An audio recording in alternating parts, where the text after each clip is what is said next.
E agora o receptor da Noite de Notícias torna-se emissor também. São as opiniões, respostas, daqui a pouco a nossa pergunta, Alexandre, mas também os efeitos mágicos que pode ter o público os adeptos num estádio de futebol.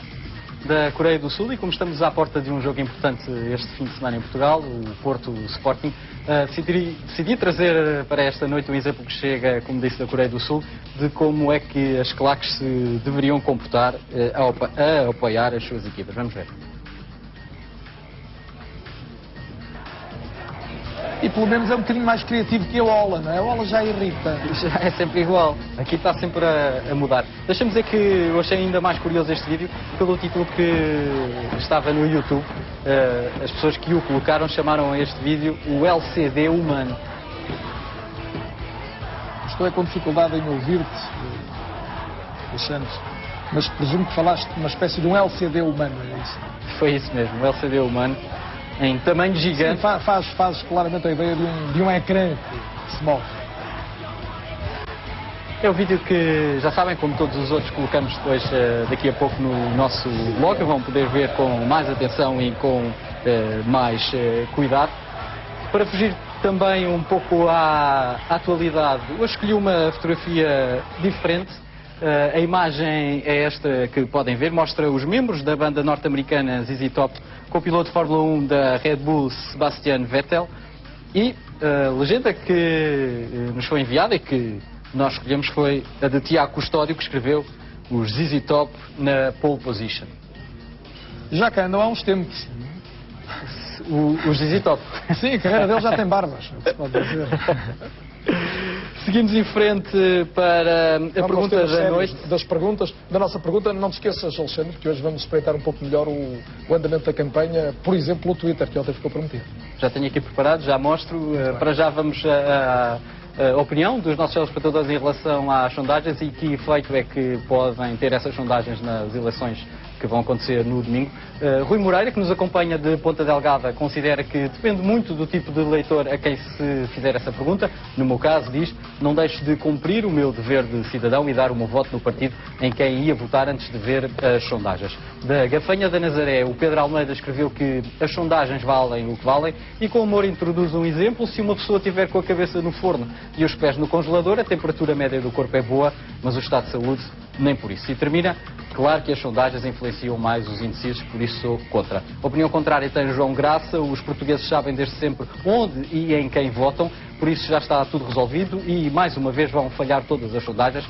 Por isso é que o povo é dono do seu voto. Aquilo que as sondagens mostram é absolutamente falso, diz Pedro Coelho, porque são baseadas em minorias e quem as faz devia estar quieto e calado, é a sua opinião. Essas empresas de sondagens parecem esquecer-se das eleições europeias. Finalmente, de Vila Nova de Gaia, Hermínio Moreira diz que é subjetivo, pois muito depende do acreditar das pessoas e, nesta fase, há muitas pessoas com o moral em baixo, o que pode mobilizá-las nos dois sentidos.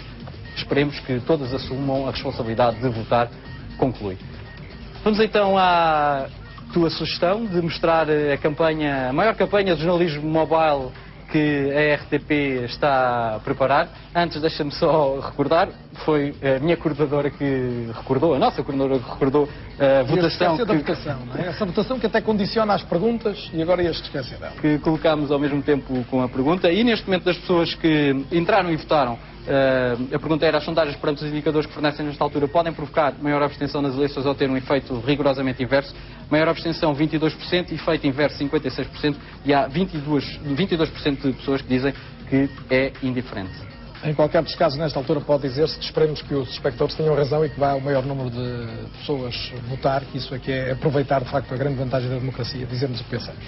E para isso, está a ajudar também a maior campanha de jornalismo mobile que a RTP tem em curso há cerca de 2 semanas. Eu vou mostrar aqui 2 ou 3 exemplos. Nesta imagem estamos a ver fotografias que são enviadas pelos jornalistas que têm um telemóvel e que ao longo da campanha estão constantemente a enviar fotografias. É interessante porque mostra por onde passaram os candidatos.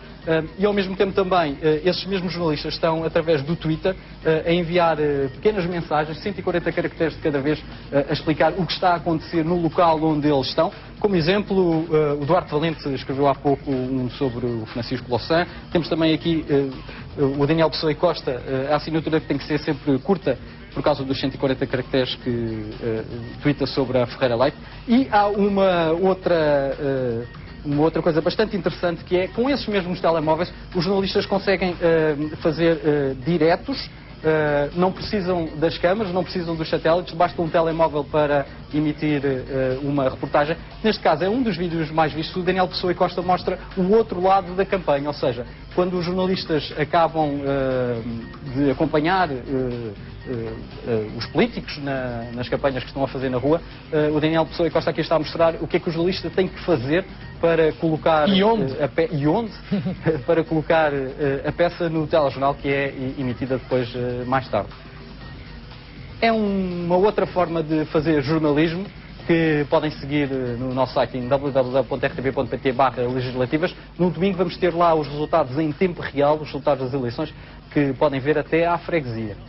Isso no domingo, para seguir efetivamente a grande oportunidade. A última é amanhã, que é o último dia de campanha, um dia em que nos reencontramos aqui. Alexandre, boa noite. Até amanhã.